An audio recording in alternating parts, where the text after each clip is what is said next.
다니엘서는 아주 중요한 단서를 특별히 주는 거죠. 그게 70일에 대한 비밀이에요. 여러분 앞으로 이제 계속 그런 성경 전체에서 종말론적인 어떤 그림들을 이제 보게 될 것입니다. 자, 이 70일에는요, 먼저 예레미야가 이 70년 만에 너희가 돌아오리라 이 예언을 가지고 다니엘이 그 예언을 말씀 묵상하는 가운데 하나님의 계시가 확장된 거예요. 그러면서 하나님이 70년에 71회, 그러니까 1회라는 건 위크예요. 70주의 시간을 통하여서 이스라엘의 완전한 회복에 대한 계시를 받은 거죠. 그러니까 여기서 1회라는 것은 주는 하루를 얘기하는 것이 아니라 7일을 얘기하는 게 아니라 7년을 얘기하는 거예요. 성경 전체에서 하루를 1년으로 계산해서 이걸 연일 법칙이라고 하는데, 연일 법칙을 쓰는 데가 몇 군데 있어요. 40일 동안에 반역했기 때문에 40년 광야 생활을 하잖아요. 그죠? 그것은 문맥에 따라서 전체적인 하나님의 이 스케일과 이 성경적인 맥에 따라서 그것은 판단하는 거예요. 하루를 얘기하는 거지 1년을 얘기하는 거지. 근데 70주 490일 만에 이스라엘과 열방이 회복된다는 것은 조금 말이 안 맞아요. 그리고 예언 전체적으로도 흐름이 안 맞아요. 그래서 490년으로 볼 필요가 있고, 이 70일에 대한 비밀은 70일에는 연속적인 것보다도 간격이 있다는 것을 우리가 알 수 있어요. 이제 자세히 보면 알 수 있어요. 자, 그래서 하나님은요, 이스라엘의 회복을 통하여서 열방 전체에 대한 회복을 이제 이루시는 거예요. 그러니까 단순히 이스라엘 자체의 회복이 아니라 열방 전체에 대한 회복으로 볼 수가 있다라는 것이죠. 아멘입니까? 그래서 로마서 11장에서 이 충만함의 공식을 알 수가 있어요. 이방인의 수가 찰 때 유대인이 회복되어지고, 유대인이 충만하게 되어질 때 이방인에게도 충만의 역사가 일어나게 된다는 거예요. 서로 이게 왔다 갔다 하면서 이방인이 충만해지면서 유대인이 충만해지고, 유대인이 충만해지면서 또 이방인이 충만해지고, 이런 이제 뭐예요? 영적인 상호작용을 통해서 이방인과 유대인의 이 흐름들이 이제 만들어진다라는 것이에요. 지금은 어떤 시즌이냐? 바로 1948년도에 이스라엘이 독립을 하면서 1967년도에 예루살렘이 수복이 되면서 지금 또 미국이 예루살렘의 미국 대사관을 텔아비브에서 예루살렘으로 옮기면서 예루살렘의 왕의 도성인 것을 인정했단 말이에요, 미국이. 그러면서 지금 하나님이 이스라엘을 회복하는 흐름들이 계속 흘러가고 있어요. 그러면 지금 시즌은 어떤 시즌이냐면 마지막 두 증인의 세대들이 준비되어지는 시즌이에요. 계시록 11장에서 두 감람나무와 두 촛대가 일어나게 되는데, 두 감람나무는 바로 이스라엘 내부에서 일어난 메시아닌 유대인에서 거룩한 자들이에요. 거룩한 교회들. 두 촛대는 바로 이방인의 교회 가운데 세워질 두 증인의 무리들인 것이죠. 그리고 마지막 때에 두 증인 엘리야와 모세가 이 땅 가운데 내려와서 그 모든 것들을 이제 통합을 하는 거예요, 사실은요. 그러니까 그 전에 먼저 하나님이 이 시대 가운데서 이방인의 교회 가운데, 그리고 유대인의 메시안 유대인 가운데서 이 두 촛대의 무리들을 하나님 지금 일으키시는 시즌이에요. 그 시즌 가운데서 하나님이 우리 같이 생명사의 교회들을 하나님이 부르시는 것이죠. 하나님이 열방교회 같은 교회를 먼저 준비시키시고 훈련되게 하셔서 그 흐름들을 계속 만들어 가시면서 우리 같이 생명사의 교회들이 쭉 그 흐름으로 세워지면서 지금 급속도로 하나님의 교회를 세우고 계시는 시즌이에요. 급속도로. 그러니까 교회가 막 어마어마하게 빨리 변하잖아요. 우리 교회도 성도들이 막 어마어마하게 빨리 변해요. 그게 왜 그러냐면 하나님의 이 마지막 주님의 강림을 예비할 엘리야의 세대를 세우기 위해서 하나님 그러시는 거예요. 아멘입니까? 그러니까 막 이게 이 마지막 때 엘리야의 세대와 두 촛대들은 이게 보통 사람들이 아니에요, 사실은요. 선지자와 이 사도들이, 사도와 선지자 소수의 무리들만이 가지고 있던 그런 거룩의 분량들을 이 두 촛대 교회들은 교회적으로 이루어진 사람들이에요. 그러니까 목회한 사람이 아니라 성도들이 전체적으로 이루어진단 말이죠. 그러니까 이게 가능하지 않아. 그러니까 하나님이 당신의 강림을 준비하기 위해서 속도들을 지금 엄청나게 빠르게 하고 계시는 거예요. 자, 그럼 마지막 때 일어날 이 두 촛대의 교회들은 어떤 교회냐? 바로 음녀로부터 분리됐다는 거예요. 자, 마지막 계시록 14장에서 보면 음녀로부터, 여자로부터 더럽혀지지 않는 14만 4천 명들이 나온단 말이죠. 그다음 뭐냐면 이 거룩한, 이 타락한 진리로부터, 훼손된 진리로부터 분리된 거룩한 진리를 가진 거룩한 교회들이 얘기를 하는 것입니다. 그러니까 하나님께서 생명사역 가운데 그 사도적 진리를 하나님 회복시키셨고, 그 진리의 힘을 통하여서 이제 세상과 분리될 수 있는 힘이 나타나게 된다는 거죠. 그러니까 뭐냐면 우리는 임재보다 내재를 중시해요.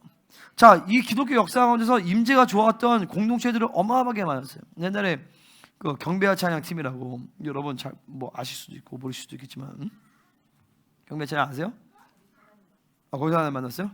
하세반 선교사님, 하나님이요 이러면서, 그죠? 그때 역사가 어마어마했었어요. 경배와 찬양에서 죽은 사람 살아나고, 막 경기장 하는데 여기는 비가 오는데 여기는 비가 안 오고. 근데 그게 다 임재의 역사란 말이에요. 근데 결국에 시간이 지나면서 임재의 불이 꺼졌어요. 왜 꺼졌냐면 하세반 선교사님이 타락해서라기보다도 진리책이 없어서 그랬어요.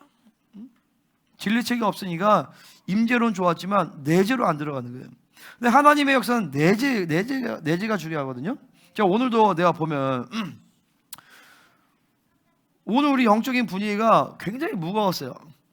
지금 다 뚫렸잖아요, 그죠? 뚫린 거는 임재로 쇼받기 때문에 그런 게 아니라 내재로 그냥 뚫어버린 거예요, 그냥. 그러니까 전이하고 풀어내면서 그냥 막 내재로 뚫어버렸단 말이죠. 그 내재하시는 성령의 역사를 만들어내는 것은 철저하게 진리책이에요. 그러니까 온전한 진리가, 내가 어제도 뭐 얘기했지만, 막 이스라엘에 대한 중보자를 던졌지만 온전한 진리책에 의해서 하나님의 마음을 딱 때리는 기도가 별로 선포되지 않는단 말이죠. 진리책이 없기 때문에. 그러니까 이 마지막 때 이 진리책이 굉장히 중요하고, 하나님이 그래도 자타가 공인하는 정말 온전한 진리체계를 하나님이 생명사역 가운데서 주셨다는 거예요. 그리고 그 진리체계가 어디까지 왔어요? 우리까지 온 거죠. 나한테까지 왔고, 그 진리를 쭉 먹어가면서 하나님이 나를 한 교회 담임자로 세울 수 있는 진리를 준비시키시고 이제 진리를 선포하면서 그 선포된 진리에 따라 성도들이 이 영적인 스피드가 급속도로 지금 빨라지고 있는 것이에요. 할렐루야. 그러니까 참다운 진리를 빨아당기면요, 바벨론의 경역성과 독들이 이제 분리되기 시작해요. 이 영광스러운 교회를 세우는 시즌이기 때문에 급속도로 하나님 세우십니다. 그럼 마지막 때 남은 자들은 누가 될 것인가? 이 남은 자가 뭐냐면 환란의 시간을 통과해서 끝까지 승리하는 자들이에요. 할렐루야. 남은 자들이 겨우 지역 권세 하나도 못 뚫어낼까요? 그러면 우리는 남은 자로서 벌써 꽝이에요. 남은 자들은 누구랑 싸워야 되냐면 적그리스도와 거짓 선지, 음녀와 싸우는 자들이에요. 이게 나도 옛날에 이게 막연했는데 지금 막연하지 않은 게 뭐냐면, 지금도 이 진리를 선포하면 적그리스도에게 늘 대면하는 상태로 딱 와요. 오늘 이제 거짓 선지자 얘기도 할 텐데, 그 영들이 대면하기 때문에 이 영들과 싸운단 말이에요. 그러면 마지막 때는 적그리스도와 거짓 선지자가 전면적으로 드러나요. 그러면 얘네들이 전면적으로 영을 장악을 해버린단 말이에요. 막 TV에 나오고 막 SS에 장악하고, 그때 그 영적인 영향력들을 차단을 못 시키고 싸우지 못하는 집단들은 다 당하는 거예요. 거짓 선지자가 얼마나 이 영역이 강한 사람인지 알아야 돼요. 거짓 선지자가 어떤 사람이냐면, 나중에 얘기하겠지만 지금 미리 얘기한다면 유대교, 이슬람, 기독교, 힌두교, 불교를 다 통합해버린 사람이에요. 뭘로? 미혹으로. 그러니까 어마어마하게 똑똑한 사람이죠. 그러니까 단순히 막 거짓 표적을 만들어서 그런 게 아니라 정확한 자기들 나름대로의 이론적 배경과 사상을 가지고 그 모든 종교를 통합해버리는 사람이에요. 그러니까 이런 영적 싸움을 안 했던 사람들은 바로 받아들여요, 그거를. 왜냐면 모든 종교를 다 통합해서 강력하게 딱 들어오거든요. 그리고 보세요. 그런 어떤 연설이나 집회, 그런 걸 들으면 순간에 영이 확 들어가 버려요. 미혹이 들어가 버리거든요. 미혹이 들어가면 그것이 믿어진단 말이에요. 우리 얼마 전에 있었던 거기 우리 집사님, 나가신 집사님 알죠? 내가 이름 안 해도 여기서 엄청난 사역을 경험하고 사랑을 경험하고, 그럼에도 불구하고 자기 말은 뭐냐면 거기서 그 잘못된 비진리를 들을 때 자기가 그게 믿어졌다라는 거예요. 영이 확 들어간 거예요. 영이 들어가니까 그게 해결이 안 돼요. 미혹이라는 게 그렇게 무서워요. 이게 진리와 영이, 그러니까 비진리와 미혹 영이 확 역사에서 쑥 들어가 버리니까 안 믿어지는 거야. 안 믿어져. 그거 안 뽑아져. 그러니까 마지막 때 지금 여러분들이 지금서부터 이런 온전한 진리를 먹으면서 성령 가운데 살아가는 것이 어마어마하게 축복이에요. 그리고 이게 엄청난 싸움이야. 나 지금 얘기하니까 막 엄청 눌리네 막 지금. 그러니까 이 사도적 진리를 받아들일 때 거룩의 스피드를 따라갈 수 있다. 그러니까 마지막 때 남은 자들은 어떤 사람들이냐? 이 거룩의 스피드를 따라갈 수 있는 사람들이에요. 그러니까 우리 모든 성도들이, 그러니까 나는 지금 막 달려갑니다. 왜냐면 나도 스피드를 따라잡기 위해서 나도 달려가는데 여러분도 막 달려와야 돼. 달려오시다가 그 스피드를 따라서 마지막 때까지 간다. 그러면 남은 자가 되는 거예요. 그럼 그 사람들은 왕 같은 제사장으로 주님 앞에 영광스러운 강림을 보게 될 것이란 말이에요. 거룩한 순교자로. 할렐루야. 근데 그렇지 않다. 그러면 이제 중간에 하나님이 이제 데려가시겠죠. 물론 중간에 가셔도 영광스러운 부활을 입을 수는 있어요. 그죠? 할렐루야. 하지만 마지막 때 종말적인 남은 자로서는 아닌 거예요. 어쨌든 중요한 건 우리가 종말의 때에 살아있든 안 살아있든 간에 관계없이 거룩하고 전결한 신부가 되기 위해서 이 사도적 진리를 믿음으로 받아들여서 거룩의 스피드를 따라가야 된다는 것이죠. 아멘입니까? 니네들도 마찬가지다. 얘들아, 한이야 이제 그거 고만 갖고 놀아. 우리 강건이는 지금 금식하고 싶어가지고 저 뒤에 여기 앞으로 와. 이 바바상 옆으로 와.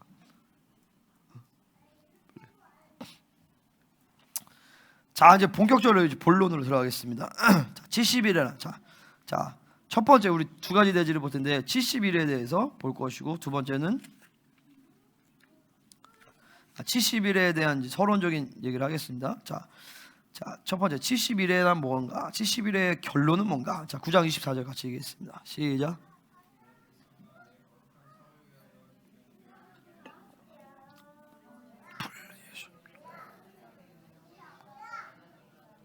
환상과 예언이 응하며 또 지극히 거룩한 이가 기름 부음을 받으리라. 자, 오늘 얘기를 많이 하기 때문에 짧게 넘어갈게요. 백성 이스라엘이죠. 거룩한 성 예루살렘이요. 이스라엘과 예루살렘의 회복을 위하여서 70일을 기한으로 정하였다는, 허물이 그친대요. 죄악이 끝난대요. 죄악이 용서된대요. 이건 뭐냐면 예수님의 초림의 사건을 얘기하는 게 아니라 재림의 사건을 얘기하면, 우리가 거듭났지만 여전히 죄를 짓죠. 그죠? 허물이 있어요. 왜 그러냐면 사르스가 있기 때문에, 또 귀신이 있기 때문에. 주님이 재림하셔서 천영학이 이루어지면 두 가지가 사라집니다. 우리 안에 사르스가 사라져요. 사르스가 분리됩니다. 옛사람이 분리돼 버려요. 두 번째는 뭐냐면 이제 귀신이 묶여버려요. 물론 그 땅에도 여전히 부활에 머물지 않은 사람들이 있기 때문에 여전히 남아있지만, 그렇게 따지면 뭐 크게 본다라면 뭐 천영왕국이 끝나는 시점까지도 뭐 볼 수 있겠죠. 영원한 의가 드러나는데 뭐냐면 그분과 완전하게 대면할 수 있는 상태가 된다는 거예요. 환상과 예언이 있는 거다. 환상과 예언에 대한 초점은 뭐냐면 그 주님의 통치의 완전한 회복이에요. 그것이 이루어진다. 또 지극히 거룩한 이가 기름 부음을 받는다. 여기서 지극히 거룩한 이라는 것은 사실은 성경 번역에 따라서 다르게 번역될 수 있어요. 거룩한 장소로 번역될 수도 있고 거룩한 이로 번역될 수 있어요. The most holy one 이렇게 되어 있거든요. 그래서 제 성경의 ESV에는 The most holy place라고 되어 있어요. 그렇게 되면 뭘 얘기할까요? 지성소를 얘기하죠. 그죠? 그래서 성전을 깨끗하게 되고 성소가 온전히 회복되어서 거기서 주님께서 왕으로 좌정하신다는 거예요. 그러니까 거룩한 이가 됐든 거룩한 장소가 됐든 어쨌든 주님이 왕으로 성전을 깨끗하게 하셔서 통치하신다는 얘기예요. 그죠? 할렐루야. 그것이 출애굽의 완성입니다. 그것이 출 바벨론의 완성이에요. 출애굽의 완성은 뭐예요? 출 애굽한 게 완성이 아니라 이제 언약궤가 예루살렘의 성전에 안치되는 것이 출애굽의 완성이에요. 마찬가지로 출 세상의 완성은 뭐냐? 바로 하나님 예수님께서 성전에 좌정하여 오셔서 모든 열방을 다스리시는 것이 출 세상의 완성이다라는 것이죠. 그것이 바로 70일을 통하여서 완성된다. 그러면 70일이라는 것은 490일로 볼 수가 없다라는 거예요. 490년으로 보는데 490년도 연장이 아니라 쪼개져서 7일에 62일에 한 일회가 나눠져 있다라는 거예요. 그것이 딱딱딱 맞춰서 이걸 통으로 봤을 때 70일을 또 보는 거예요. 마지막 한 일회가 중요하다는 거예요. 자, 그러면 이 70일회가 도대체 어떻게 이루어지느냐? 자, 자, 25절 한번 읽어보겠습니다. 시작. 그러므로 너는 깨달아 알지니라. 예루살렘을 중건하라는 영이 날 때부터 기름 부음을 받은 자 곧 왕이 일어나기까지 7이레와 62이레가 지날 것이요 그 곤란한 동안에 성이 중건되어 광장과 거리가 세워질 것이며. 이게 우리나라 성경 보면 좀 헷갈리는데 영어 성경 보면 더 명확한데.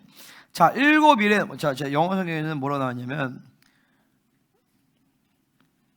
Know therefore and understand, 그러니까 알아라, 이해해라, that from the going of the world to, out of the world, 그러니까 예루살렘을 회복하고 중건하라는 말씀이 나온다. 영이 아니라 여기는 말씀으로 되어 있어요.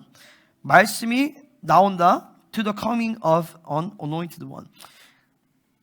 기름 부음 받은 자가 올 때까지. 그때 7 weeks, 그때 7일회가 지나갈 것이다 라는 거예요. 그러니까 뭐냐면 예루살렘을 중건하라는 말씀이 나오고 그 다음부터 기름 부음 받은 자가 나오기까지 7일에 몇 년이에요? 77에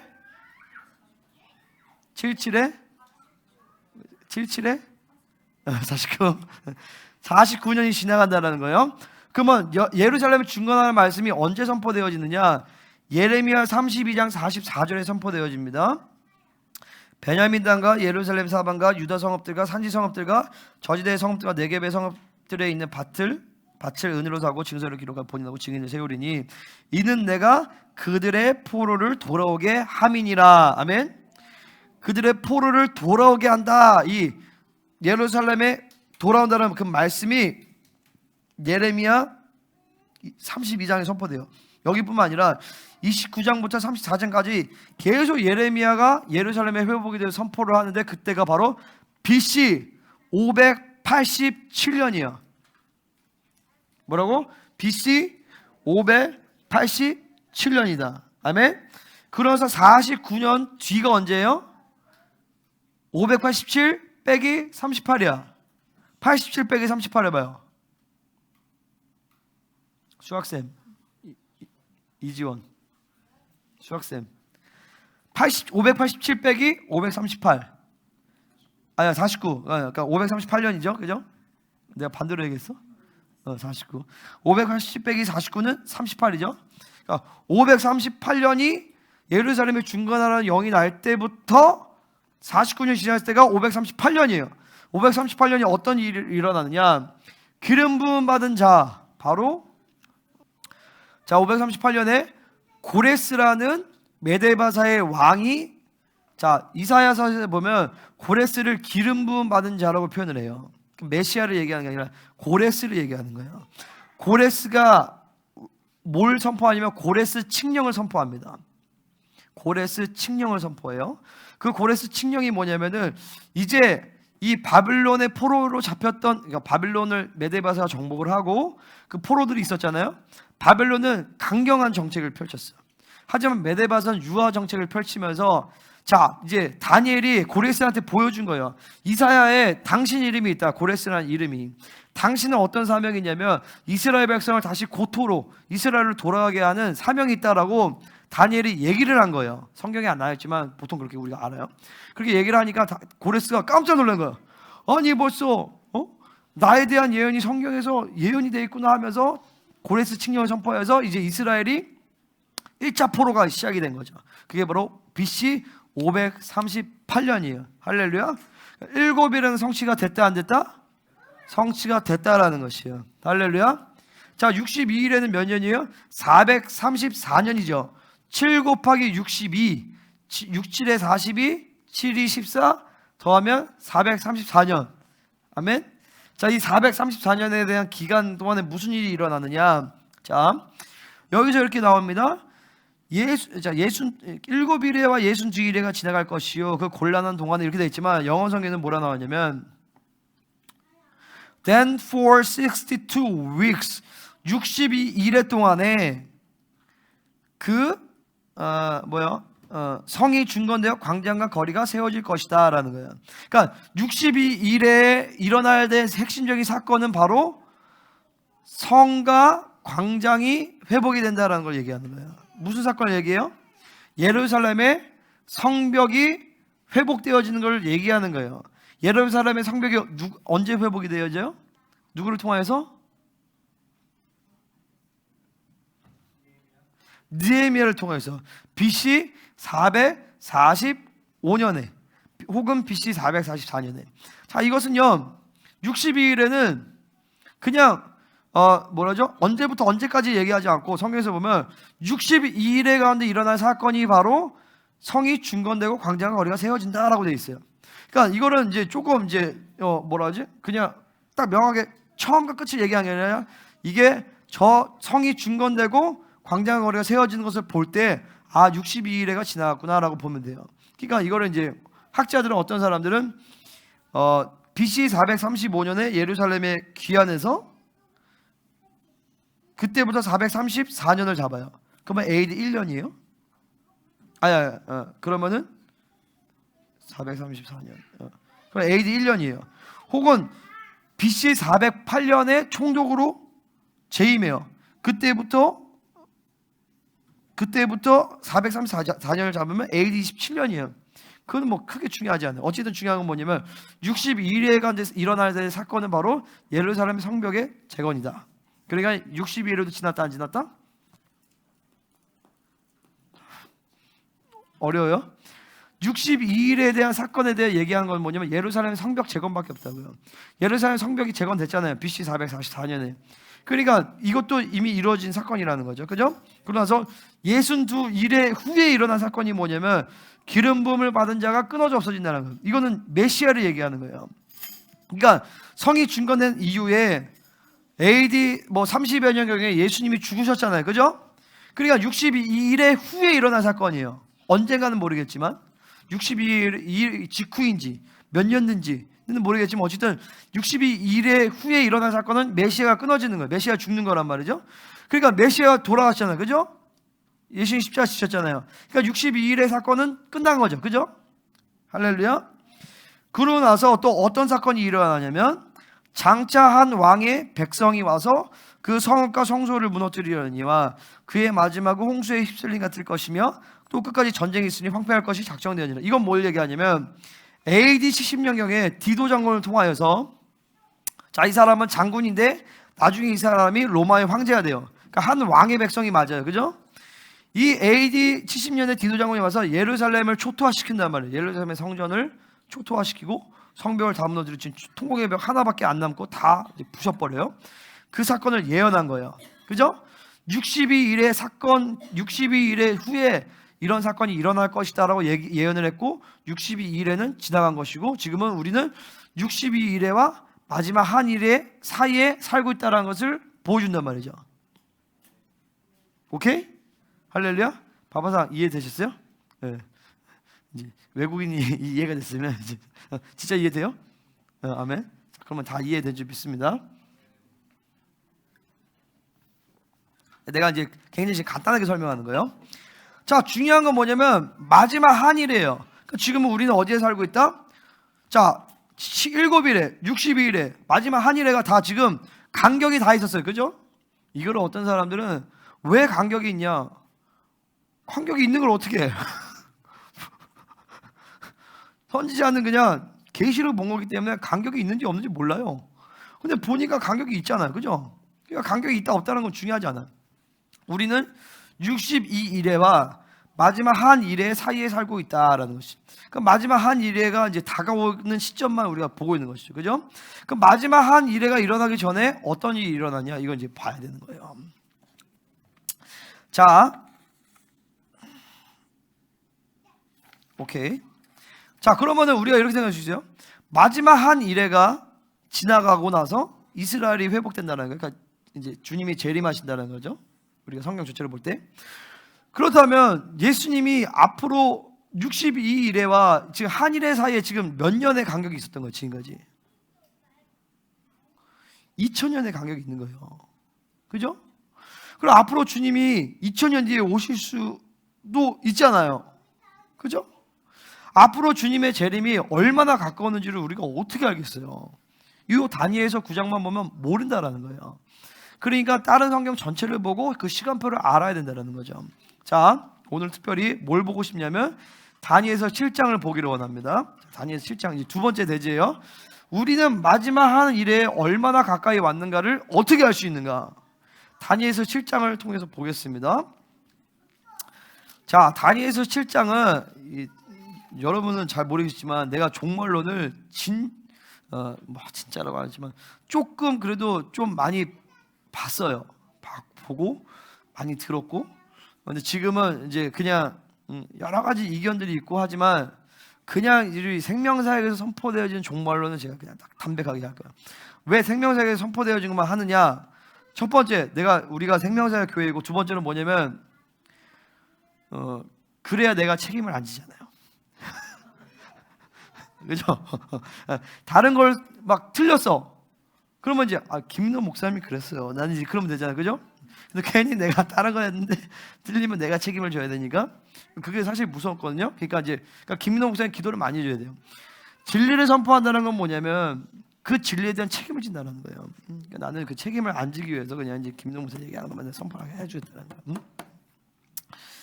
자, 이제 다니엘서 2장에서 보면 바벨론, 그 느부갓네살이 환상을 보죠. 동상에 대한 환상을 보여.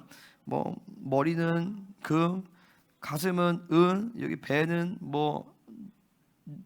철, 놋 해서 이거를 뭘로 봐요? 바벨론, 메데바사, 헬라, 그리고 로마 이렇게 본단 말이죠. 보통 그 맞아요. 근데 어떤 사람들은 이 마지막 네 번째를 이슬람 제국으로 보는 사람들도 있어요. 그 조엘 리차드슨이라는 사람인데 중동 짐승론이라는 책을 쓴 사람이에요. 이슬라믹 엔타이 크라이스트라는 책을 쓴 사람이에요. 그 사람의 의견은 뭐냐면 마지막 네 번째 짐승이 로마가 아니라 이슬람 제국이다. 그 사람 말 들으면 굉장히 일리도 있어요. 근데 그거는 그냥 그렇다라고 그냥 넘어가는 거고.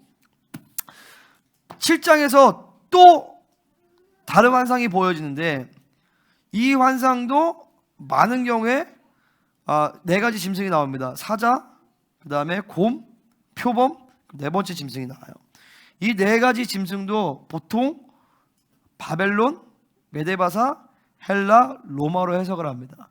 근데 그 해석이 틀렸어요. 왜 틀렸냐면 물론 그렇게 보시지만 이 성경에서 종말론에 대한 계시를 보면 전부 다 이중예언이에요. 전부 다 예수 그리스도의 재림과 적그리스도에게 초점을 맞춰져 있어요. 그 관점에서 다시 보세요. 그러면 다 적그리스도에 대한 얘기예요. 적그리스도와 거짓 선지 얘기는 마지막 계시록에밖에 없어요.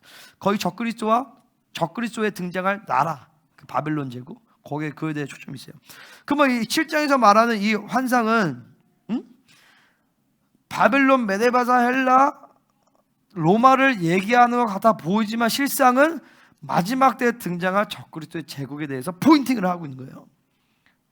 할렐루야. 자, 여기서 뭐라고 나오냐면 이 마지막 7장 12절에 13절에서 보면 이건 주님의 재림의 때를 얘기를 하는 거예요. 주님의 재림의 때가 다가왔는데 지금 재림의 때에 메데바사가 있습니까? 헬라가 있습니까? 바벨론이 있어요? 로마가 있습니까? 없죠. 현재 이 나라들은 바벨론에 지금 위치해 있는 나라는 이라크예요. 메데바사는 이란입니다. 헬라는 그리스예요. 로마는 이태리예요. 이 나라들이 연합을 해서 전 세계를 호령할 세계적인 제국을 세울 수 있을까? 그거는 나는 가능하지가 않더라고요. 그게 아니라 지금 이런 짐승들의 상징을 하는 현대의 국가들이 존재한다는 것이죠. 아멘입니까? 그리고 보세요. 자, 여기서 보면 이 짐승들이 나오는데 이 짐승은 17절에서 보면 세상에 일어날 내 왕이라 라고 얘기를 해요. 아멘. 23절에 보면 넷째 짐승은 곧 땅의 넷째 나라인데 라고 얘기를 합니다. 그러니까 뭐냐, 이 짐승은 왕을 얘기하는 것이고 나라를 얘기하는 것이에요. 여러분, 지금 우리나라를 윤석열 대통령을 왕으로 표현할 수 있어요? 표현할 수 없죠. 왕이라는 것은 왕과 여기서 나라는 것은 킹덤인데 킹과 킹덤은 분리가 안 돼요. 킹덤은 킹의 그 왕의 모든 그의 성품과 그의 모든 것이 표현된 나라예요. 우리나라 같은 자유민주주의 국가는 절대 짐승으로 표현될 수가 없어요. 그죠? 왜냐면 윤석열 대통령 5년밖에 임기가 안 돼. 그 다음 지나면 또 다른 사람이 나타나. 그러니까 여기서 말하는 이 짐승은 왕국이든지 혹은 강력한 독재 국가예요. 북한이나 뭐 이란이나 이런 나라들 있죠? 특정한 한 명의 독재자가 통치하는 나라들을 얘기를 하는 거예요. 아멘입니까? 이 짐승들은 이제 휘어 또 사약해야 되겠다. 자, 그러면 이 짐승들은 어떤 나라인가? 자, 첫 번째, 자 4절 한번 읽어보겠습니다. 시작. 7장 4절이요. 7장 4절. 시작.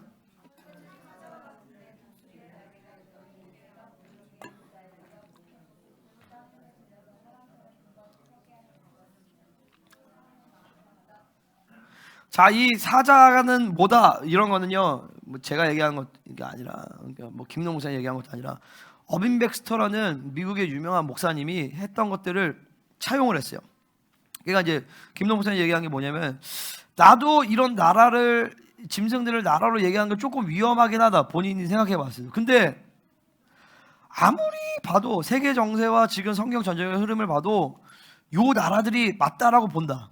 그러니까 100% 맞다라고 봐도 또 다른 옵션이 없다. 내가 봤을 땐 가장 그래도 지금 봤을 때 정확한 해석이다 라고 이제 얘기를 하는 거예요. 저도 거기 동의를 해요. 자, 사자는 뭐냐? 지금 전 세계 가운데서 강력한 힘을 갖고 있고, 그리고 사자를 상징하는 나라는요, 영국밖에 없어요. 영국의 그 왕실의 문양이 사자입니다. 사자. 웹스터 사전에 보면 영국의 사자 상징을 사자로 표현을 해요. 그리고 나중에 보면 적그리스도의 이 국가들이 다 짐승이 합쳐져요. 그 중에서 사자의 입을 가졌다고 했어요. 사자의 입이 뭐예요? 바로 영어예요. 영어. 영어가 전 세계 공용어가 됐잖아요. 그리고 독수리의 날개가 있다는, 독수리를 상징하는 나라는 미국이에요. 그러니까 독수리가 영국에서 나왔잖아요. 그러니까 미국이 영국으로부터 독립한 사건을 이야기를 하는 것이죠. 자, 두 번째 5절이에요. 자, 7장 5절 같이 읽어보겠습니다. 시작.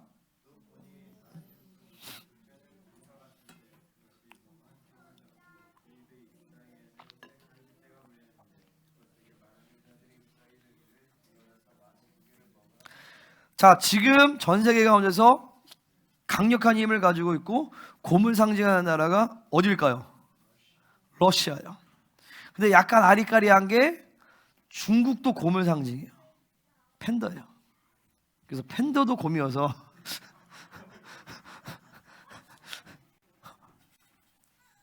자, 러시아가 곰을 상징하는 건 뭐 누구나 다 알죠. 그죠? 그리고 마지막에 국가 마구의 전쟁에서 그 로스라는 지역이 러시아 지역을 얘기하는 거예요. 그래서 러시아 곰은 러시아를 얘기한다. 자, 7장 6절 한번 읽어보겠습니다. 시작.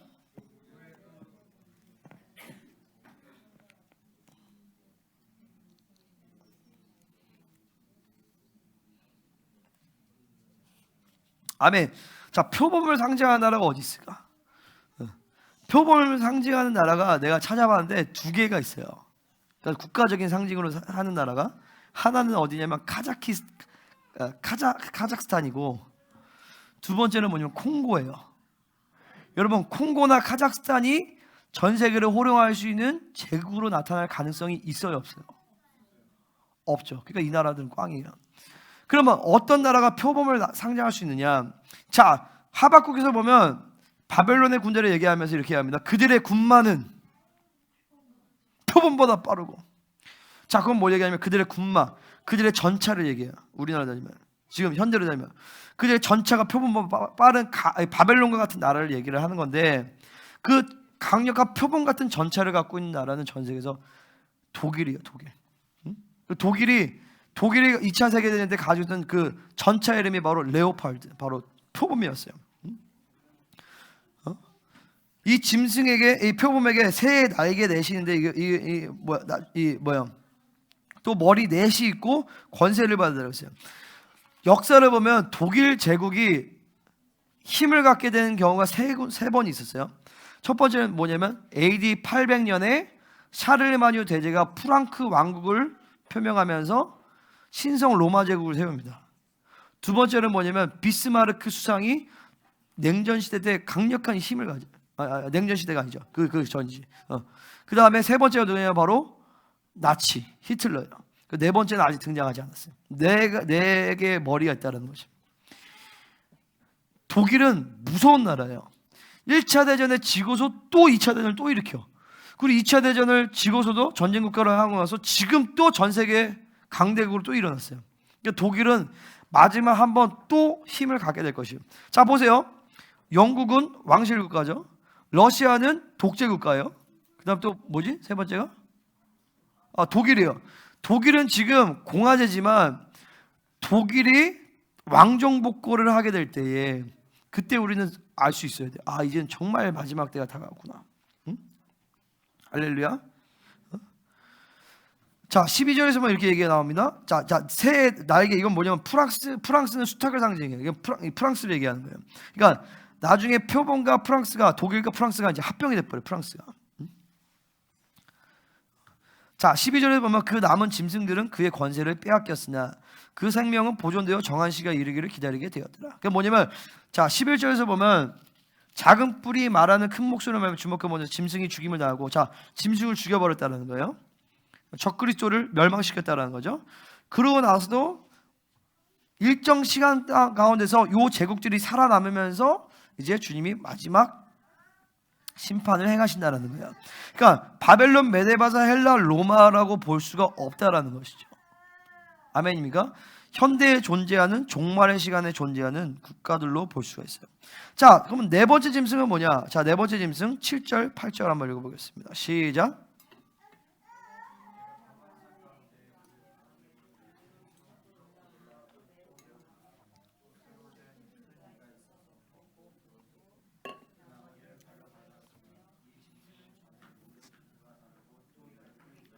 아멘. 자, 여기까지. 자, 넷째 짐승이 나오는데 이 네 번째 짐승은 신기해요. 없는 짐승이에요. 나중에 계시록에서 보면 이 세 짐승이 합친 모습으로 나타나요. 용과 같은 모습을 하는데 뿔이 10개가 달려있고 머리가 7개고 그 다음에 몸은 표범이에요. 입은 사자야. 그리고 한번 볼까? 계시록을.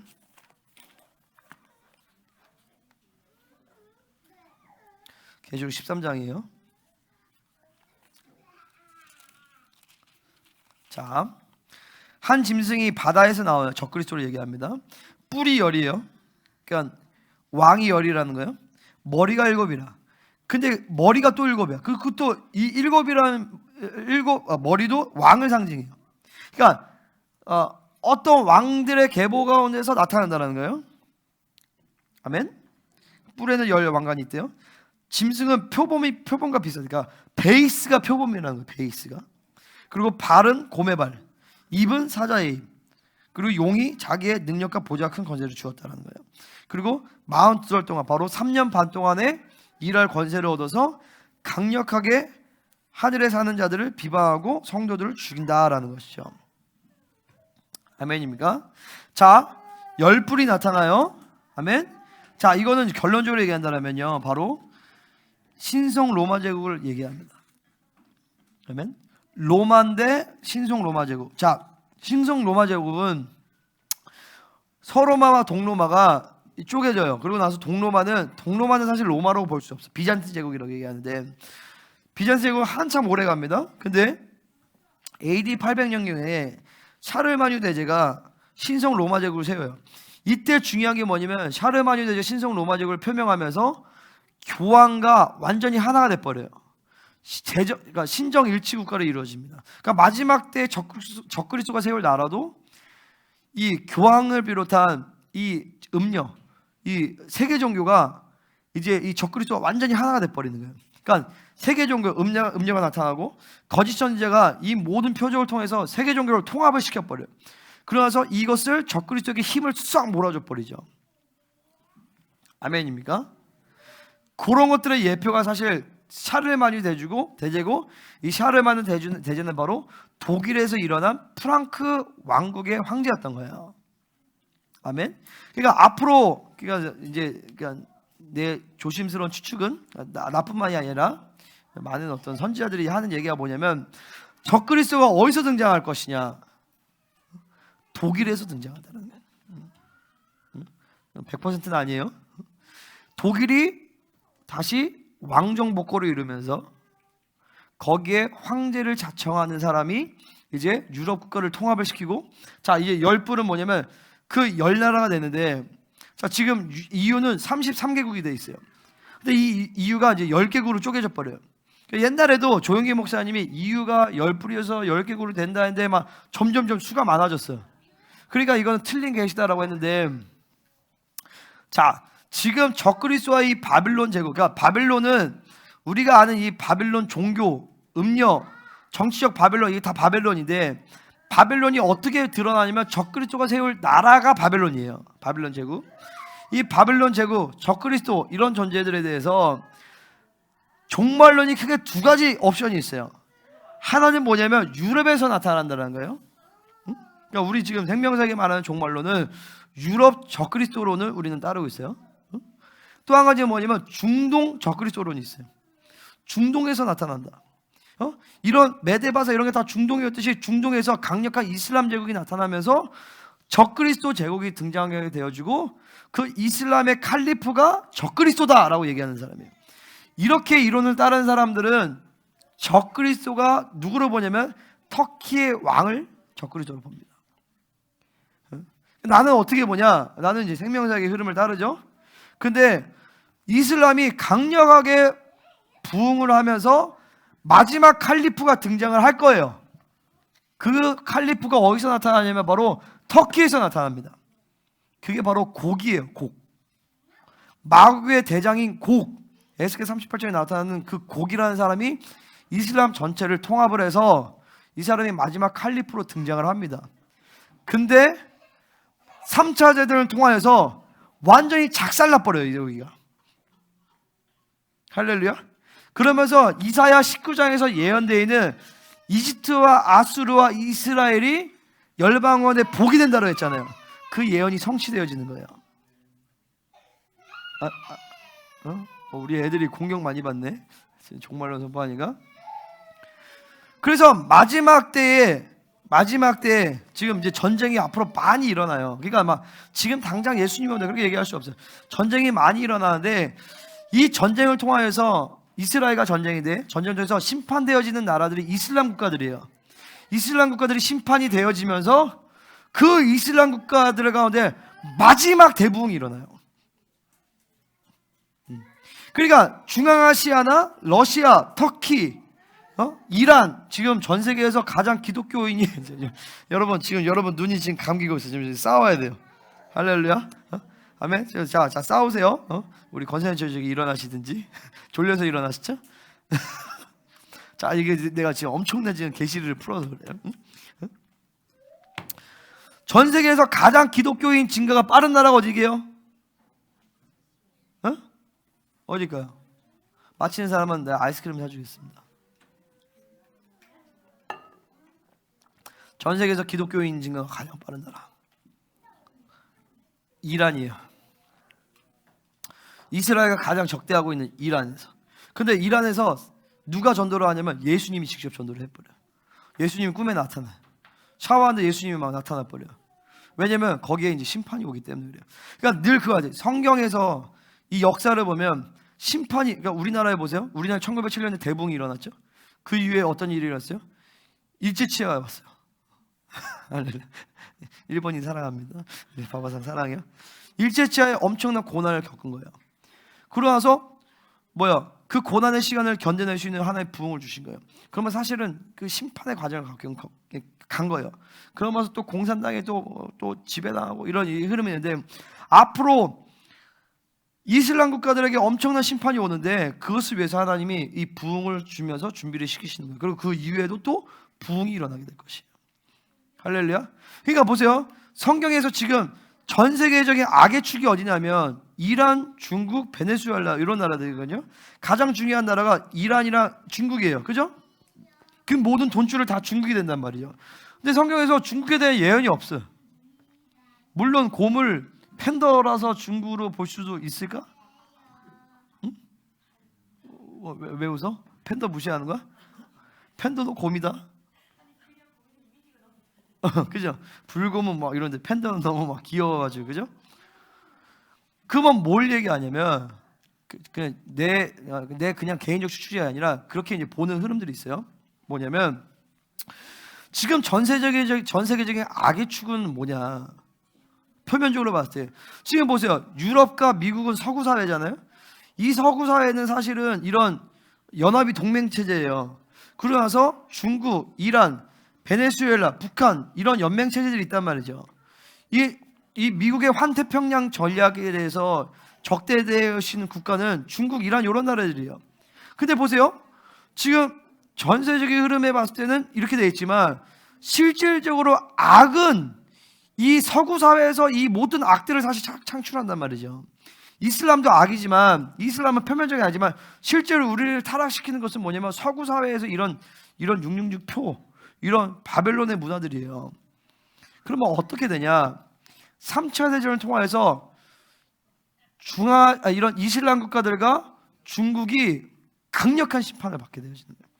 그러면 중국이 쪼개져 버리고 이슬람 국가들이 박살나면서 거기에 엄청난 부흥의 사건이 일어나고 그런 시간을 통해서 이제 유럽에서 적그리스도의 국가들이 세워진다고 볼 수 있다. 사실 얘네들은 맘만 먹으면 서구 사회는 이런 중동이나 이런 데를 다 잡을 수 있어요. 근데 그렇게 안 하는 건 뭐냐면 할 필요가 없는 거죠 지금은. 근데 나중에 이제 이 이슬람의 흐름들과 세계 정부의 흐름들이 이제 하나로 합쳐져 버려요. 하나로 합쳐져 버려. 지금도 보면 팔레스타인 우리 어제도 봤지만 팔레스타인 막 지지 운동하는 시위가 일어났잖아요. 단체들을 보니까 다 노조야. 그죠? 뭐냐면 정치적으로 공산주의의 흐름들은 이슬람의 흐름과 같이 맞물려 가게 돼 있어요. 그러니까 지금 세계 정부가 나중에 나타나는 그 정부의 사상은 뭐냐면 공산주의거든요. 공산주의와 이슬람이 나중에 하나로 합쳐져 버려. 그러면 이슬람이 공산주의 이 세계 정부를 먹을 것 같아요? 아니면 세계 정부가 이슬람을 먹을 것 같아요? 세계 정부가 이슬람을 흡수해 버리죠. 아시겠죠? 그러니까 나는 전체적으로 봤을 때 유럽에서 적그리스도가 세워진다라고 나는 그게 더 맞다라고 보는 거예요. 그리고 하나님이 나에게 개인적으로 그렇게 말씀하셨어요. 그렇게 봤을 때 유럽에서 어떤 나라의 적그리스도가 나타날까? 전체적인 맥락과 그리고 아까 보면 표범이 메인이었잖아요. 그죠? 그리고 표범의 머리가 4개인데 마지막 4번째 머리 나타나지 않았어. 그리고 자 적그리스도가 7머리가 있는데 7머리는 여자가 앉은 7산이요 7왕이요 이렇게 얘기했어요. 그건 뭘 얘기하냐면 그건 딱 알아요. 그건 로마를 얘기하는 거예요. 로마라는 땅은요 7개의 산으로 구성되어 있어요. 그 로마를 얘기하는 건데 로마의 왕이 적그리스도로 나타난다는 거예요. 자 그러면 로마의 왕은 상식적으로 생각할 때 이태리잖아요. 그죠? 근데 그게 아니라 유럽 사회를 다시 신성 로마 제국과 같이 정교를 합쳐서 바티칸의 힘을 받아서 세계정을 통합한 이 왕이 세워진다. 그 사람이 황제를 자청하는데 그 사람이 새로운 로마 제국의 왕으로 황제로 등극을 한다. 근데 그 사람은 제가 보기에는 독일에서 나올 가능성이 크다라는 거죠. 합리적이죠, 그죠? 사두선다 세바라지라는 인도의 선지자가 있는데 그분이 베를린에 갔는데 하나님이 그러셨대요. 여기서 적그리스도가 나타날 것이다라고 얘기했다는 거예요. 독일에서. 물론 성경에 기록되지 않기 때문에 우리가 100% 확실할 수는 없지만 우리가 독일이나 유럽이 사회 그러면 김동생 이런 얘기했어요. EU가 33개국인데 어떻게 10개국으로 쪼개질까? 나는 거기에 굉장히 동의를 해요. 김동생 뭐라고 얘기하냐면 독일이 러시아를 받아줄 것이다. EU로. 그럴 때 많은 EU 국가들이 나갈 거다. 그래서 10개국만 남게 될 것이고 그때 셋불 내어지는 이 어떤 나라인지 모르겠지만 강대국들이 중심에서 적그리스도를 세워주고 그리고 10개국 그리고 다른 모든 이 전 세계의 흐름들이 이제 그 국제사회 질서에 편입이 돼서 정렬을 하게 될 것이다. 그럴 때 이스라엘은 지금 거기에 반대되어질 것이에요. 그러니까 지금 표면적으로 봤을 때 서구 사회는 이스라엘을 지원하는 것 같잖아요, 그죠? 미국과 서구 사회는 하나고 이스라엘을 지지하는 것 같지만 실제로 유엔에서 보면 뭐요? 서구 사회는 유럽 사회는 이스라엘을 버렸단 말이죠. 왜? 유엔은 지금 6.8 혁명의 후예들인 유럽의 이 신좌파들이 유럽을 잡았기 때문에 이 EU와 그리고 이제 유엔은 전 세계 정부 세계 정부의 흐름은 반 이스라엘의 흐름으로 가게 되어 있다라는 거죠. 그것이 특별히 3차 대전을 전후로 해서 극명하게 드러났다. 이스라엘은 국제사회에서 왕따가 되어지고 이스라엘을 사랑하고 지지하는 몇몇 개 나라들만이 어린 양의 국가로 세워져서 그들을 지지하게 될 것이고 마지막까지 남은 자를 세우며 남은 자를 훈련시키는 남은 자의 센터로 훈련되게 할 것이다라는 그 부르심이 대한민국의 부르심이에요. 할렐루야. 그 대한민국의 부르심이에요. 그러니까 일본도 뭘 주의해야 되냐면 천황의 왕권이 세지는 걸 주의해야 돼. 근데 내가 보니까 요번에 수상이 4대째 크리스찬이 돼버렸어요. 아세요? 4대째 크리스찬이 믿음의 사람이 일본 수상이 됐어. 수상 맞나? 총리라고 하나? 총리가 됐어. 박수 한번 치. 내가 봤을 때 바바상이 우리 교회면서 일어난 사건인 것 같아. 큰일을 했어. 신사참배도 안 한대. 아 진짜요. 일본이 굉장히 중요해요. 그 사람도 굉장히 중요한 사람이에요. 그래서 일본이 할아버지 목사님 아예 자유민주주의 국가로 하면서 천황권을 완전히 파괴시켜버리는지. 근데 일본은 그 싸움을 해야 돼. 만약에 일본이 여기서 밀려버리면 천황이 세져서 2차 대전을 일으켰던 것처럼 천황의 흐름들이 강해지게 돼 있어요. 일본은 이제 그런 거 싸워줘야 돼요. 근데 그 흐름에서 특별히 동북아 정세가 보세요. 뭐 다른 사람들 인정하지 않든 지금 이 동북아와 전 세계적인 이 영적인 리더십을 대한민국이 갖고 있어요. 여러분 이번에 로전 대회를 한국에서 했잖아요, 그죠? 한국에서 하는데 왜 한국에서 하냐? 전 세계의 리더십 한국에서 했는데 이정 목사님이 하는 얘기가 뭐냐면 자기가 로전 대회 가는데 한국 교회가 줄 게 없다라는 거예요. 한국 교회가 재정이 있고 막 큰 교회들이 주도해가지고 로전 대회를 했는데 막상 뚜껑을 열어보면 한국 교회 별로 줄 게 없대. 근데 라틴 아메리카의 교회들이 굉장히 영성이 살아있고 메시지가 살아있다라는 거예요. 근데 그러고 나서 자기가 이제 토요일에 열방교회로 갔는데 와 열방교회 안에 라티노들이 엄청 많아. 그러면 라티노 찬양을 엄청 해. 그러니까 보세요, 우리 생명사역은 지금 전 세계 찬양이 다 가능하지, 사역이 다 가능하지, 진리가 엄청 강력해. 그러니까 내가 그거 보면서 이정 목사님 하는 얘기예요. 여기 생명사역은 정말 특별하다는 거예요. 지금 전 세계적인 흐름들이 라틴 아메리카들이 일으키는 흐름으로 가고 있는데 한국 교회가 라틴 아메리카를 섬길 수 있는 준비가 안 돼 있대. 근데 여러분 생명사역 교회가 라틴 아메리카에 1000개 정도 있어요. 그러니까 하나님이 우리를 마지막 때 남은 자를 준비시키는 교회로 이 생명사역을 세우신 것이에요. 할렐루야. 우리도 이제 빨리 같이 가야죠, 그죠? 할렐루야. 그러니까 내가 지금 뭐 얘기하다 그랬지? 뭐 얘기하고 있었지? 뭐 얘기하고 있었죠? 독일 황제? 일본이요. 그러니까 이제 그러니까 자유민주주의, 그러니까 남은 자의 국가. 그러니까 지금 대한민국은 전 세계적인 어떤 이 남은 자의 리더십을 가지고 있단 말이죠. 그러니까 일본도 그런 걸 싸워줘야 돼. 그리고 한국이 무너지면 사실 다 무너져 버려요. 중국은 3차 대전 이후에 쪼개질 가능성이 커요. 그리고 러시아도 3차 대전 이후에는 휘청휘청 거리면서 힘이 급속도로 약해진단 말이죠. 물론 마지막 때 적그리스 국가와 함께 편협이 되겠지만 그때 한국은 통일이 되어서 저 연해주 땅을 먹고 마지막 때 남은 자들을 사수할 수 있는 센터들을 세워줘야 돼요. 아멘입니까? 그래서 끝까지 적그리스도와 항전하면서 남은 자들을 잘 인큐베이팅해서 이제 적그리스도 끝까지 항전하는 어린 양의 국가로 세워줘야 돼요. 한국이 싸워주면 일본도 그렇게 갈 수 있어요. 응? 일본도 지금 정치적인 흐름이나 교황권에서 영적 싸움을 하면 중국도 쪼개지기 때문에 어떻게 될지 몰라. 러시아는 이미 그렇게 기록이 되기 때문에 러시아는 세계 정부로 편입이 될 것이고, 하지만 러시아의 남은 자들을 살리기 위해서는 러시아의 연해주 땅을 통일된 대한민국이 먹을 필요가 있다는 거예요. 아멘입니까?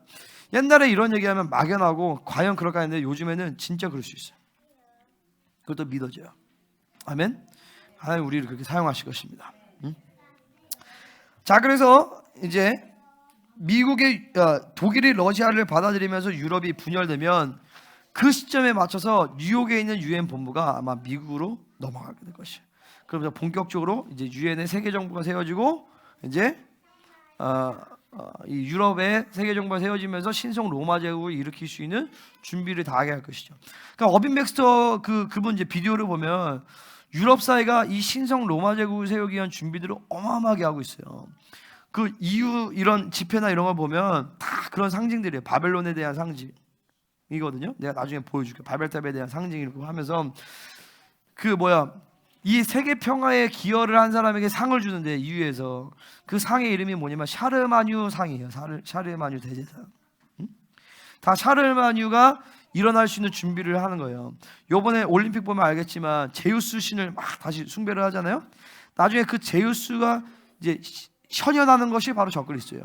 그러니까 샤르마뉴, 제우스 여러 가지 모습을 나타나지만 사실은 사탄이 자기가 올 수 있는 준비를 하는 거예요. 아시겠죠? 우리는 그런 거 잘 알아야 돼요. 자,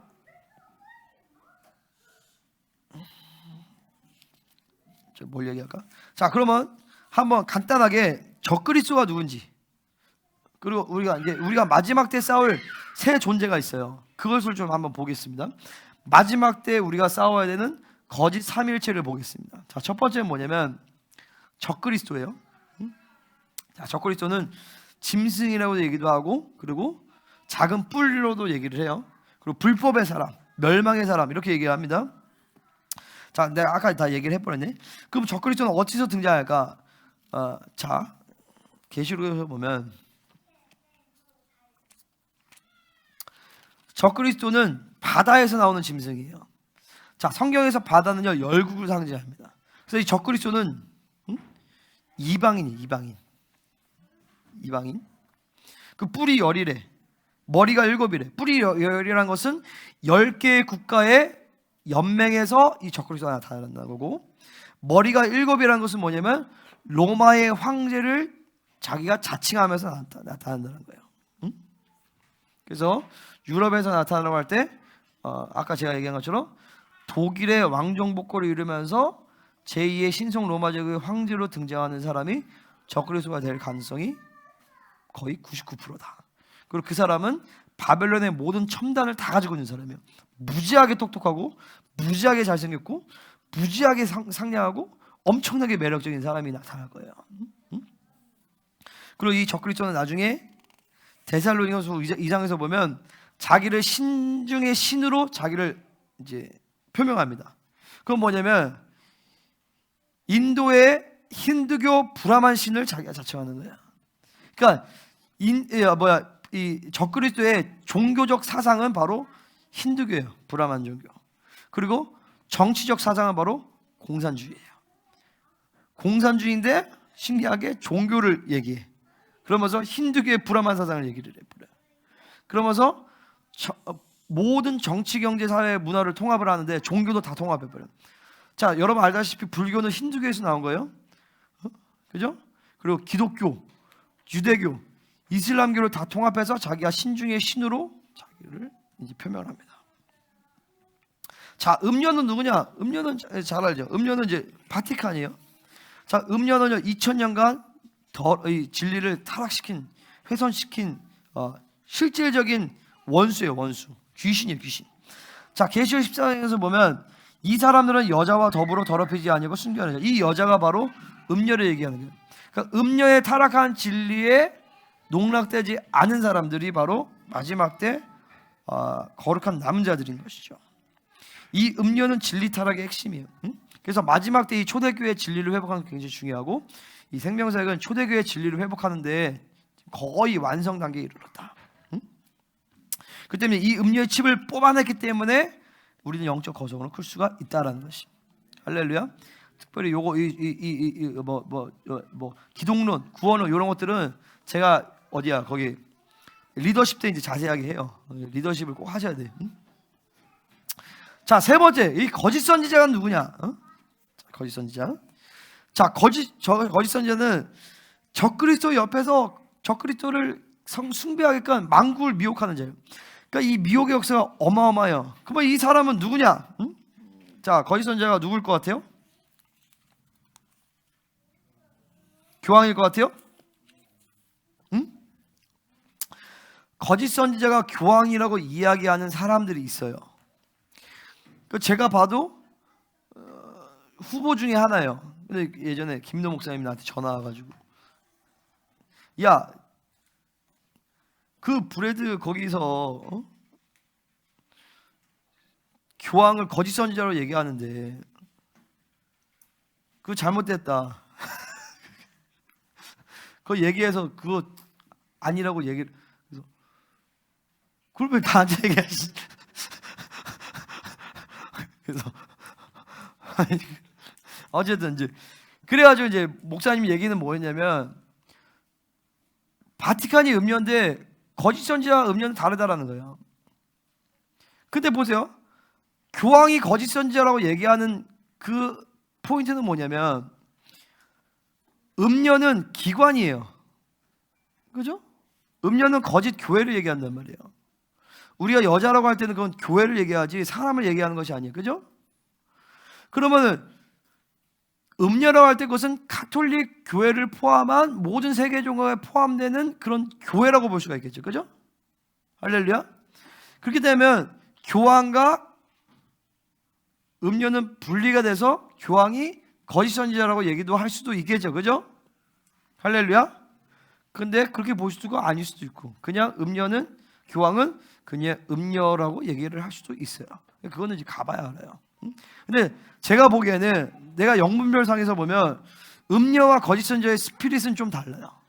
내가 영분별상, 성경적으로 보는 게 아니라 영분별상에 보면 거짓 선지자의 스피릿과 영과 음료의 영은 달라. 근데 교황은 음료 영과 딱 밀착되어 있단 말이야. 그런 걸 봤을 때는 교황이 거짓 선지자로 얘기를 할 수는 없을 것 같다. 확실하지 않아요? 그 거짓 선지자는 누구냐? 자, 이것도 내 추측이에요. 성경적 추측입니다. 자, 13장, 계시록 13장 11절에서 보면 거짓 선지자가 나오는데, 내가 보면 또 다른 짐승이 땅에서 올라온다 그랬어요. 자, 둘 다 짐승이고 둘 다 영적인 존재가 사람 안으로 들어가 버리는 거예요. 적그리스도는요, 영적인 존재여서 예수님이 재림하셔서 공중강림하시면 예수님이 오신 걸 볼 수가 있어요. 적그리스도는요, 영적인 존재예요. 영적 존재. 여러분 성령 충만하지 않은지 적그리스도는 100% 알아요. 왜냐면 귀신이기 때문에. 근데 거짓 선지자도 마찬가지로 귀신이에요. 귀신이 사람 안으로 들어가 버린 거야. 근데 적그리스도는 바다에서 나오는 짐승이에요. 근데 거짓 선지자는 땅에서 올라오는 짐승이에요. 성경에서 바다라고 할 때는 이 바다는요, 열국을 얘기합니다. 그리고 땅을 얘기할 때 땅은요, 유대 땅을 얘기하는 거예요. 그래서 저는 성경적 축으로 봤을 때 거짓 선지자는 유대인일 것이다 라고 하는 편. 유대인일 것이다. 그리고 여기서 보면 어린 양같이 두 뿔이 있대. 어린 양인데 아니야, 뿔이 있어. 그건 뭐냐면 재림, 혹은 그러니까 메시아와 같은, 그러니까 그 유대인들도 그 메시아를 기다려요. 메시아를 기다리는데 엘리야를 기다려요. 엘리야를. 메시아가 등장하기 전에 엘리야가 일어날 걸 기다린단 말이에요. 그래서 그 6월절 그 세데리 가운데서 엘리야를 부르는 기도가 있어요. 자, 거짓 선지자의 이퀴밸런트는 뭐냐? 두 증인이에요. 엘리야의 세대가 거짓 선지자의 이퀴밸런트란 말이죠. 그래서 나는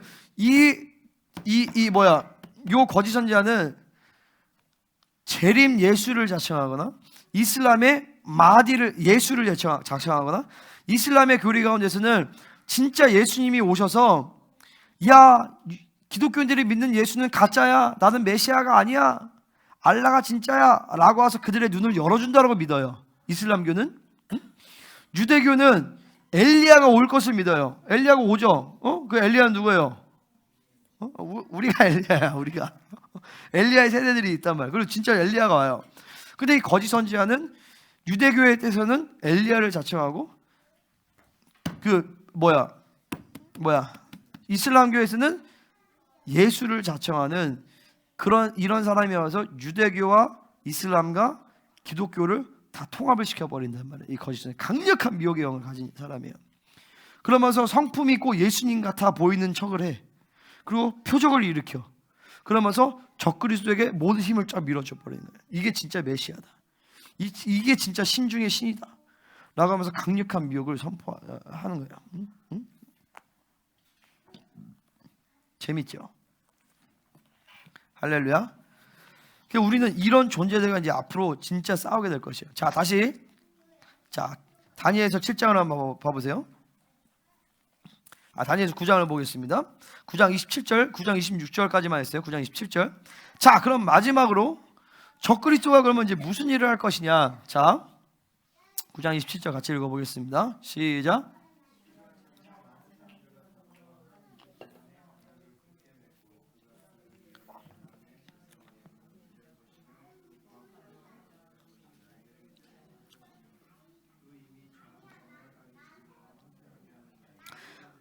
자, 그가 여기 말하면 그는 적그리스도예요. 적그리스도가 장차 많은 사람들과 더불어 한 이래 동안 7년간의 언약을 굳게 맺을 것이다. 자, 어떻게 언약을 맺게 될 것인가? 어떤 전쟁이 일어난 뒤에 그 다음에 평화조약을 맺을 수도 있고, 혹은 어떤 엄청난 이런 문제들을 적그리스도가 해결을 하면서 어떤 이 조약을 맺을 수도 있어요. 어쨌든 중요한 거는 그런 역사가 등장할 때 이게 적그리스도구나 이렇게 볼 수 있어야 돼요. 그러면서 그가 그 일의 절반의 제사와 예물을 금지한다. 자, 제사와 예물을 금지한다는 건 뭘 전제하냐면 이스라엘의 삼성전이 지어진 것을 전제하는 거죠. 그죠? 그러니까 이 전 3년 반에 평화조약을 맺으면서 삼성전을 세울 수도 있고 그 전에 세울 수도 있고 어쨌든 성전을 세우는 것을 전제한다는 거예요. 아멘입니까?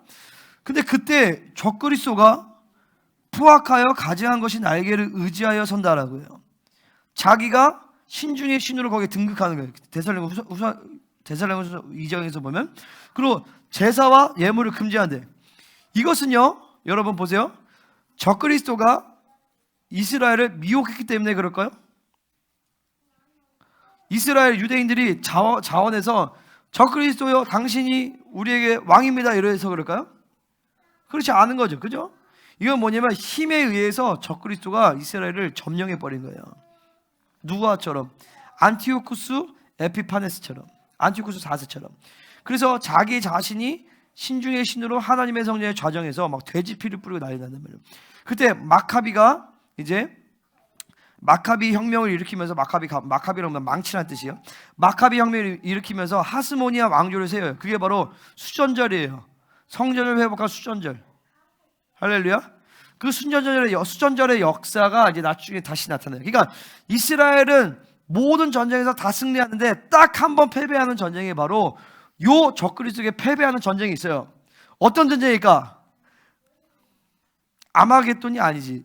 그것은 다음 시간에 얘기할 건데, 김노 목사님이 얘기하지 않았던 것 중에 내가 좀 감이 오는 게 있어. 그거는 나중에 이거 마이크 끄고 내가 얘기해 줄게요.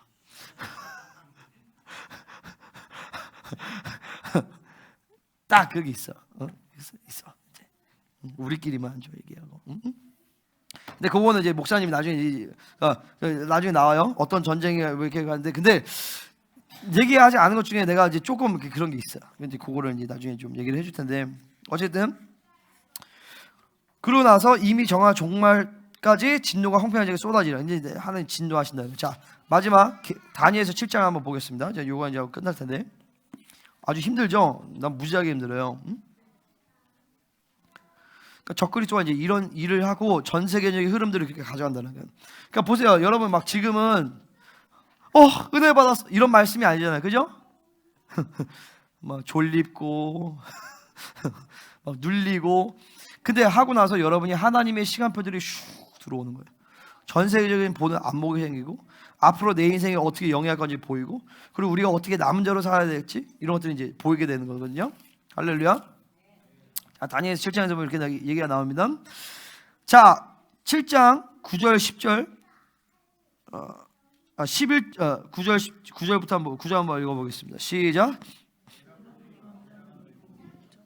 항상 계시니가 자정하셨는데 그의 옷은 희기가 눈 같고 그의 머리털은 깨끗한 양의 털 같고 그의 보좌는 불꽃이요 그의 바퀴는 타오르는 불이며. 자, 이 종말의 시간 가운데서 다니엘이 이 하나님의 보좌를 보는 거예요. 계시록에서 보면 일곱 나팔이 불릴 때 하나님의 성전이 쫙 열리거든요. 마찬가지로 이 종말의 때에 하나님의 성전이 쫙 열리는 거예요. 할렐루야. 그러니까 우리는 가면 갈수록 영이 더 활성화돼 버려. 이제 전 3년만이 지나면 후 3년만에는 예수님이 공중에 강림하세요. 공중에 강림하신 그 예수님이 이 남은 자의 교회 가운데 수시로 왔다 갔다 하신단 말이에요.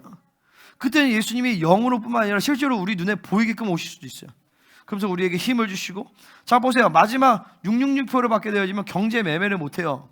자, 쉽게 얘기해서 임신을 했어. 애를 낳아야 돼. 병원에 가려면 666표를 받아야 돼. 그럼 어떻게 할 거예요? 집에서 낳아야 되잖아요. 그죠? 그래요. 애들 뭐 병원에 갈 수가 있나? 666표 때문에. 그죠? 그리고 뭐 매매를 못하니까 먹을 게 없어. 그럼 농사 지어야 돼. 혹은 만나를 구하든지. 근데 감사하게도 3년 반 만의 시간이기 때문에 그 3년 반 동안에만 잘 견디면 돼요. 그죠? 할렐루야. 그 시간 가운데서 남은 자들은 주님과 직접 열린 하늘문에서 주님과 교통하면서 수시로 맡아. 자, 해외 집회를 해야 돼. 비행기를 못 타. 666표를 안 받아서 어떻게 해야 돼요? 순간이동을 해야 되는 거예요. 그죠? 아멘입니까? 그러면 그 순간이동이 그때 되니까 그냥 마술적으로 기계적으로 되는 게 아니라 공간이동한다는 건 뭐냐면 성령이 그의 영혼 육을 완전히 장악하신 상태라는 거예요. 그러면 그 시간이 되기까지 여러분을 준비를 시켜야죠. 나중에 우리 이스라엘 집회합니다. 그러면 이제 비행기 못 타. 그러면은 그 시간까지 이제 믿음이 되는 인간들만 공간이동해서 오세요라고 하는 거예요. 근데 이스라엘 가서 집회를 했어. 근데 거기서 믿음이 떨어졌어. 그럼 못 와 다시. 그러니까 우리는 그런 세대를 키워야 되는 것이고 그런 세대로 여러분이 서야 되는 것이에요. 그러니까 그런 표정을 갖고 있어야 돼요. 그러니까 마지막 때 하나님이 남은 자들을 어떻게 세우겠어요? 근데 지금 보세요. 전 세계를 보세요.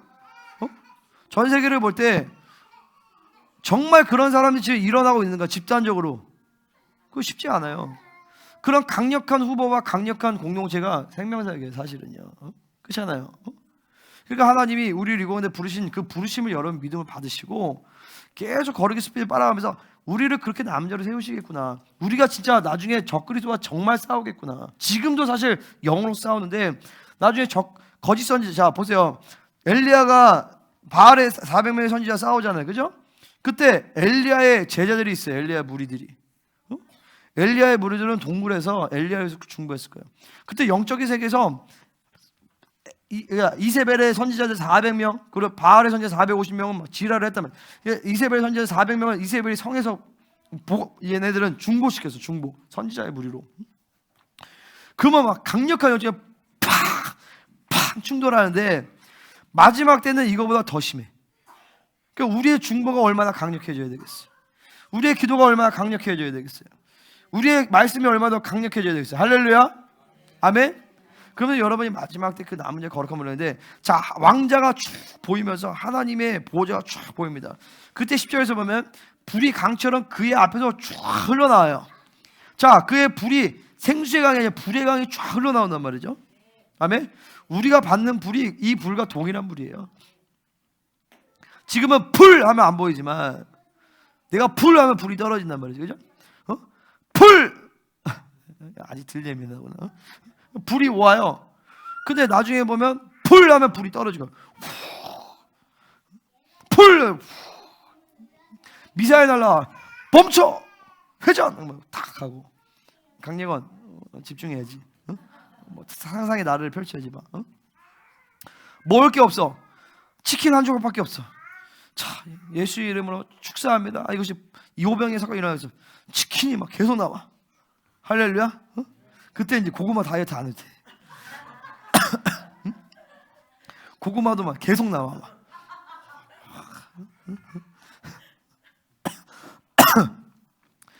그런 역사들이 나타나는데 그때만 되는 게 아니라 계속 지금부터 거룩과 정결과 성령의 역사들이 우리 안에 확장이 되어지면서 그렇게 가는 거예요. 지금부터 그 불을 받으면서 그렇게 되는 거예요. 자 보세요. 그 불이 임하는데 하나님의 보좌를 호위하고 있는 이 스랍이라는 천사들은 얼마나 거룩하냐면, 그 스랍이라는 것은 불다라는 뜻이에요. 하나님의 보좌로부터 올라오는 불에 늘 노출됐기 때문에 색깔이 붉어졌어. 근데 그들도 하나님의 얼굴을 바라볼 수 없어. 자신의 발이 부정하기 때문에 자신의 발을 가려야 돼. 근데 우리는 어떤 존재예요? 하나님의 얼굴을 보는 존재예요. 그 영광을 보라라는 거죠. 그죠? 그 복음의 영광의 강체에 우리한테 돌아가면서, 그 복음의 영광의 강체라는 게 뭐예요? 말씀을 믿음으로 할 때, 그 말씀의 이 내재로 왔을 때 복음의 영광이 우리가 비춰지면서 우리는 묶임들을 파쇄시킨단 말이죠. 할렐루야. 그 모든 진리와 모든 성령의 역사들, 모든 영광을 우리에게 다 주신 거예요. 아멘. 자, 그러고 나서 자, 심판을 펼치는 게 보이는 거예요. 지금 다니엘이 심판을 펼쳤는데, 그때 내가 작은 뿌리 말하는 큰 목소리를 주먹을, 자, 그의 시체가 상한 바 되어 타오르는 불에 던졌다. 뭐냐면 짐승, 적그리스도 거짓 선지자를 그냥 있는 그 자리에서 그냥 산채로 지옥 유황 불못으로 던져버리는 것을 지금 11절에서 얘기를 하는 것이. 할렐루야. 그러고 나서 그 남은 짐승들은 아직 남아있지만, 그 예수님이 제레미야에서 한 일정 시간을 보내면서 완전히 싹쓸이하는 시간들이에요. 그러면서 그 시간 가운데서 예수님이 완전히 다 싹쓸이 해버리는 시간이 오는 거죠. 할렐루야. 우리는 그때 주님과 함께 왕같은 제사장으로 백마를 타고 함께 와야 된다. 아멘. 그 백마 타는 것은 그때뿐만 아니라 지금도 이 지역에 우리가 분봉으로 서서 이 지역의 영들을 밟을 때에 주님과 함께 천군천사들과 함께 백마를 타고 이 지역 건설을 짓밟아 버리는 거예요. 아멘입니까? 그런 전쟁을 하면서 우리가 왕같은 제사장을 서는 거지, 그런 전쟁도 안 하고 그날에 그렇게 됐다, 거짓말이에요. 지금부터 그런 전쟁을 하고 회개하고 축사하고 거룩하고 정결한 영혼이 되면서 지금부터 그 왕권을 여러분 훈련하는 거예요. 할렐루야. 지금부터 그 미혹의 역사와 싸우는 거예요. 지금부터 적그리스도의 그 대적하는 역사와 싸우는 거예요. 그 음녀의 타락한 진리와 바벨론으로부터 분리되어지는 것이. 그럴 때 딱 우리가 싸움이 어느 정도 마무리됐을 때 실제로 걔네들과 대면을 해도 전혀 영향을 받고 그들과 엘리야의 세대로서 담대하게 싸울 수 있다는 것이. 불이 떨어지죠. 불이 쫙 임하고. 할렐루야. 적그리스도의 입은 봉쇄 차단되어지죠. 거짓 선지자 너의 모든 미혹의 역사는 차단되어질지어다. 너는 이미 너의 멸망은 결정된 거 너도 알지? 응? 우리가 승리하고도 이미 알지? 응? 막 이렇게 하면서, 응? 지금은 이렇게 담대하게 하면 공격받을 게 좀 심해가지고 좀 담대하게 하는데 자, 할렐루야. 우리는 그 나라의 왕같은 제사장으로 들어갈 것입니다. 할렐루야. 여러분 축복합니다. 여러분 축복하세요. 당신의 나라의 왕같은 제사장으로 들어갈 것입니다. 아멘. 기도 좀 강력하게 영적 전좀 해야 되겠다. 반주 좀 해주세요.